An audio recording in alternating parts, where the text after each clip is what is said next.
Hey guys, it's Sam. Toki Gaiden. Toki Gaiden. Now you may be wondering, why did it take you so long to get to this? Why isn't recap in the title? Because I really don't want to do that. If I really love this story or it pissed me off, pretty much like a certain other two Gaidens did that we won't be naming here, I wouldn't mind doing that. But I don't feel that way about Toki Gaiden at all. For me personally, Toki Gaiden is probably the most boring Gaiden I've read so far. Not bad, not peak HNK, just average. And instead of slogging through a recap where I have to skip chapters and chunks just to find something interesting to say about the entire first portion of this story, I think it'd be better for all of us if I just handled this as a review where I gave my thoughts on it. First thing I want to address, this is the longest Gaiden, locking in at 53 or so chapters. Remember what I said about Gaidens in one of the recaps? I said something along the lines of Gaiden should cap out at around 30 or so chapters. Do you know why I said that? I said that because when authors get all this time, they tend to fill it up with a bunch of shit no one cares about. You won't believe what happened here. The first half of this feels like the first half of Juza Gaiden, but imagine it extended to the entire length of that story. It has some interesting nuggets for reasons we're gonna get into, but God knows we didn't need 30 or so chapters of fluff, and a lot of that isn't even spent on build-up. It's inconsequential things, that if you're reading it straight after enough time, you'll feel like your brain's leaking out of your head. But let's talk about the characters.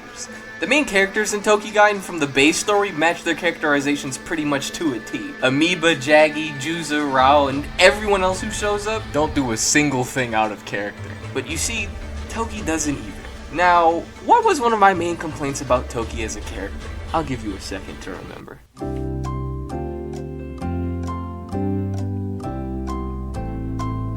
It was that Toki by himself is boring. Without interesting characters to bounce off of, he's painfully boring because he's just a good guy that we're watching do good guy stuff, which just isn't interesting to watch for the most part. Literally everyone else will carry the first 30 chapters of this story because they have, oh golly gee, I don't know, a personality? Amoeba's a maniacal schemer, which leads to him doing a lot of evil abstract things that are fun to watch. Jaggy's only in it for a small portion of the story, but hearing his thoughts on Toki possibly being a future problem along with his interactions with Amoeba were really interesting to read. Juza drifting and trying to find meaning in his life, while I do think he is one of the weaker characters of this story, he's still fairly interesting. And what's Toki doing while they're introducing all these characters? Healing people.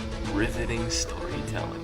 Due to the other characters forcing him out of his comfort zone, we do get a few cool scenes with him, but since this is Toki's story, and the other characters obviously can't be on screen all the time, this leads to lots of boring moments, occasionally broken up by more fun characters appearing. They also have OCs too, and as to stay on brand with every other Gaiden, they're boring, irrelevant little characters, as you'd expect from Gaidens at this point. They might even be the worst ones, as they're pretty much just citizens. As much as I don't care for Frida or Rima, they are at least pretty memorable from that story. The Juza Gaiden characters, while I don't remember their names, I can remember their actions, like Terminator Boy or Mental Health Crisis. The Toki Gaiden OCs I actually forgot existed before I reread it, because they contribute so little to the plot. They could be replaced with faceless, nameless NPCs, honestly. The lines they say could be said by anybody, and since they can't fight, they don't contribute very much in those scenes either. They're just little cogs to push the story along. Not much else. This is an issue because these villagers are meant to be what invest you in the first half of the book. But I don't know if you fellas know this.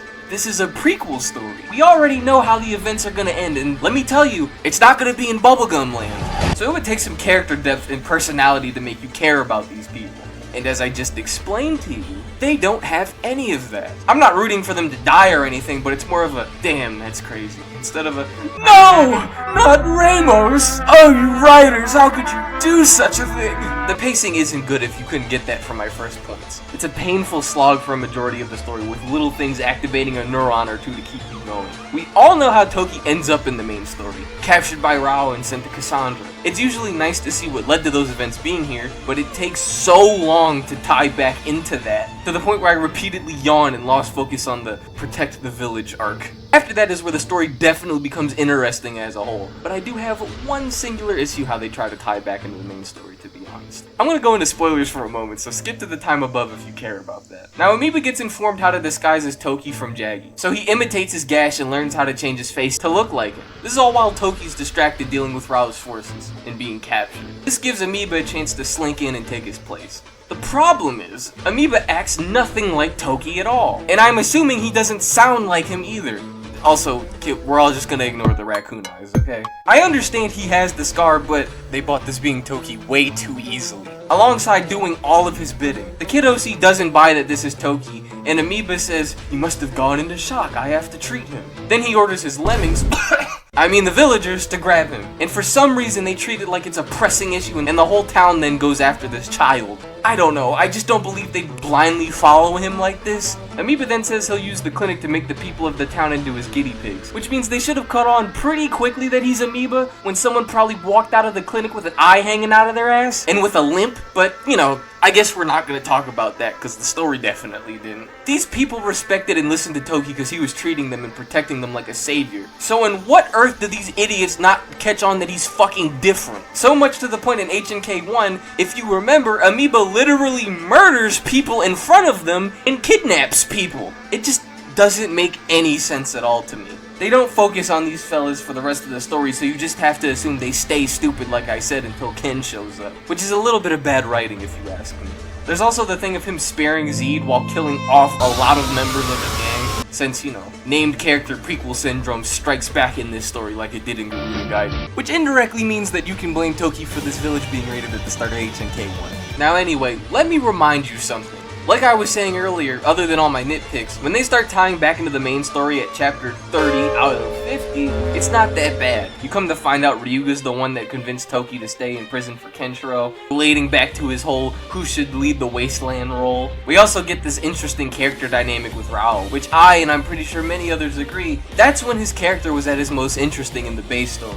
We get to see how he reacts to his brothers slowly becoming twisted, and I guarantee you an aspect no one expected to see in this story was him fighting against Raoh's mindset of just taking what he wants. They even give him an admittedly uncomfortable scene if you think about it for too long, where he thinks about taking Yuria for himself, but he fights against it. We also get to see his thought process when it comes to his final fight he had with Raoh, along with a few interesting extra details that were nice additions to his character. I don't care about good Dr. Toki, as I feel I've made obvious. Healer is such a passive role, and surrounded by a bunch of people who are nameless and forgettable, it's not a story I was interested in hearing about. Other than Amoeba stealing Toki's identity at the start, which was again, carrying the book, I wasn't exactly dying to see Toki help random people, because it's such an irrelevant detail to the overall story of HNK. It made more sense to just be briefly mentioned in a few moments, and not stretched out to 25 to 30 chapters. But his ideology clashing with Raoh and seeing his brother turn into this monster, Raoh's speech at the end saying he's the one who freed Toki from chasing him all this time. Things like that were amazing. Now, did they make the book worth reading? That's the real question.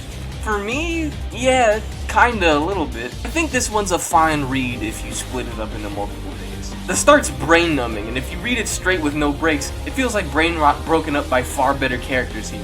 It was excusable for Juza Gaiden because, like I said earlier, it was short. This isn't that, and I think that's my main problem with it. This manga isn't bad, and it's not insanely good either. A majority of it fits into this middle ground. I describe it as mid with peaks for me, honestly. I'd probably give it a 6 out of 10. I think the peaks are really good, and if it was just those, I could see it getting a 7, but the starting fluff weighs it down so bad I'd leave it at a 6. If you're a Toki fan, I'd recommend it, as you'd probably love everything he does, but otherwise, if you got a free day and you want to read it in short bursts, I think that's probably the best way to read it. I want to know what you guys think. As always, I'm glad to talk to you in the comments, and I've been out, and I am out.